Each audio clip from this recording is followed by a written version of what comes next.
Siamo entrati nel secondo anno di lotta alla pandemia e non sappiamo quando questa situazione si sbloccherà.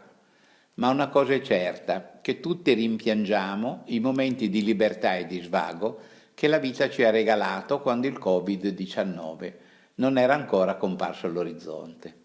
Oggi, nei nostri sogni, c'è il ritorno a quella normalità che un tempo non abbiamo saputo apprezzare fino in fondo, ma che ora ci appare preziosa e appagante.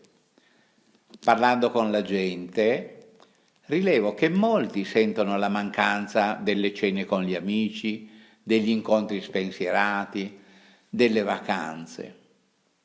Boccate di ossigeno, dicono, quasi a esorcizzare la mancanza d'aria che caratterizza il percorso del virus nei corpi contagiati. Lo smart working ci isola e molti non vedono l'ora di tornare a lavorare in ufficio.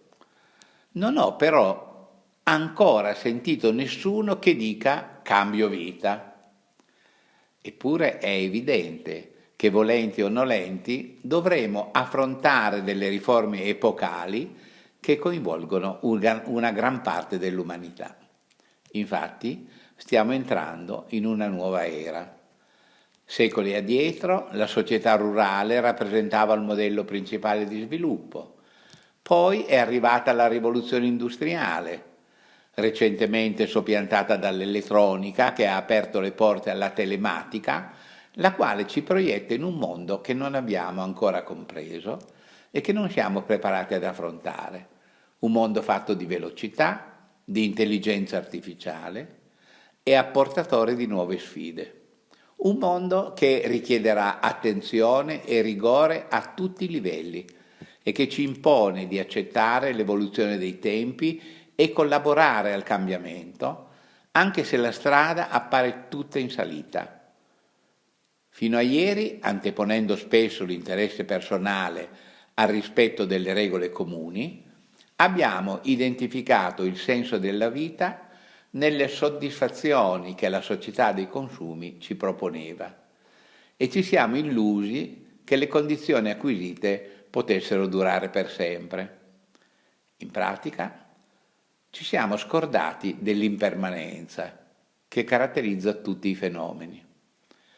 Niente dura, tutto cambia, ripetono quotidianamente i praticanti buddisti. Il passato non c'è più e il futuro non c'è già. L'unica via è amministrare consapevolmente il presente, sapendo che il tempo della nostra vita è scandito da un succedersi ininterrotto di esperienze. Evidentemente, anche il confronto con la pandemia è un'esperienza che dovevamo fare. Il Buddha ha esortato ad affrontare le circostanze avverse come un'occasione di crescita e dunque ora siamo qui a chiederci cosa ci sta insegnando questo lungo periodo di timori e come potremo affrontare le rinnovate regole imposte dai difficili momenti di questi mesi. Sulle norme del vivere collettivo ci istruiranno i governanti, gli economisti e gli scienziati. I religiosi dovranno aiutarci a migliorare la nostra spiritualità e a ciascuno di noi toccherà il compito di fare il punto sulla propria esistenza. Infatti, per sapere come fare fronte al mondo che cambia e farne costruttivamente parte, dobbiamo comprendere la portata dell'evento e dare un senso nuovo alla nostra presenza qui. Credo che per ciascuno di noi la ripartenza debba iniziare da una obiettiva analisi delle nostre tendenze, dei nostri comportamenti, della nostra personalità. Serve un sincero e profondo esame di coscienza, fatto con intenzione pura, con una grande apertura mentale, coerenza e moralità.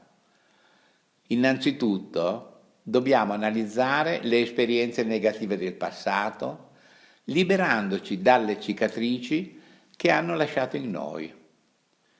Io sono convinto che nella vita non ci sono errori, ma esperienze, le quali producono conseguenze karmiche. Quindi diamo l'addio ai sensi di colpa che nascono dalle convenzioni e lasciamo parlare il cuore quando riteniamo di aver sbagliato, invece di macerarsi in un'infinita afflizione. Noi dobbiamo verificare le cause e condizioni che hanno generato la nostra sofferenza e impegnarci a evitarle in futuro, disciplinando con questa intenzione le nostre azioni di corpo, parola e mente.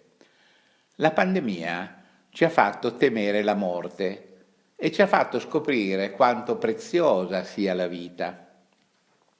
Cerchiamo di renderla sacra, sviluppando tutte le qualità positive di cui siamo dotati.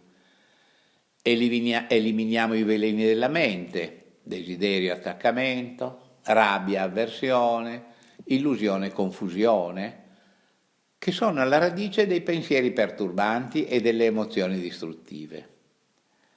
Per fare questo dobbiamo avere la mente serena e dimorare nella gioia della pace interiore, una gioia che ci permette di condividere senza gelosia o invidia il benessere e i successi degli altri, che ci permette di vivere in armonia con tutti gli esseri, rispettando l'ambiente che ci circonda.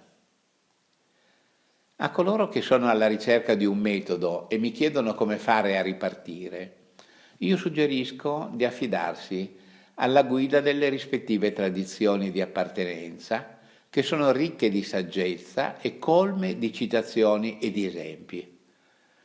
Abbandoniamo la visione di un mondo separato da noi e ricordiamoci sempre che facciamo parte del tutto.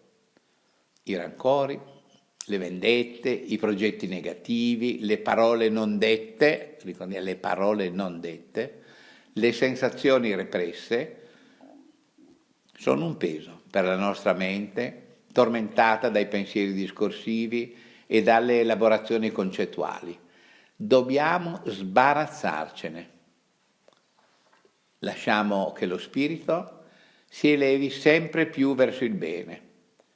A questo proposito, il buddismo contempla due tipi di bene, il bene proprio e il bene altrui.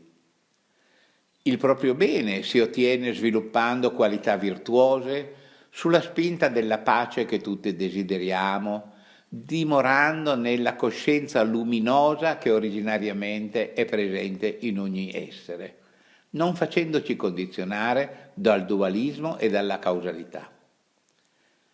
Il bene altrui consiste nel vedere le necessità degli esseri, nello sviluppare la volontà di aiutarli a liberarsi dalla sofferenza e dalle sue cause, nell'applicare la saggezza e la compassione per raggiungere questo scopo. Nelle esposizioni delle quattro nobili realtà, il Buddha, all'interno dell'ottuplice sentiero che porta alla liberazione dalla sofferenza, indica un significativo punto riguardante il corretto sforzo che deve accompagnare ogni nostra azione. Pertanto, teniamo presente che se vorremmo attuare una vera trasformazione, dovremo cambiare molte delle nostre abitudini e questa sarà una fatica non da poco. Concludo ricordando a tutti che la preghiera e la meditazione sono una fonte inesauribile di energia. Ma se vogliamo ricostruire il nostro spirito e la nostra vita, la vera e ineguagliabile base del risveglio è l'umiltà, che apre la via all'altruismo, alla compassione, alla cura degli altri. E soprattutto impariamo a sorridere agli altri e a dire grazie.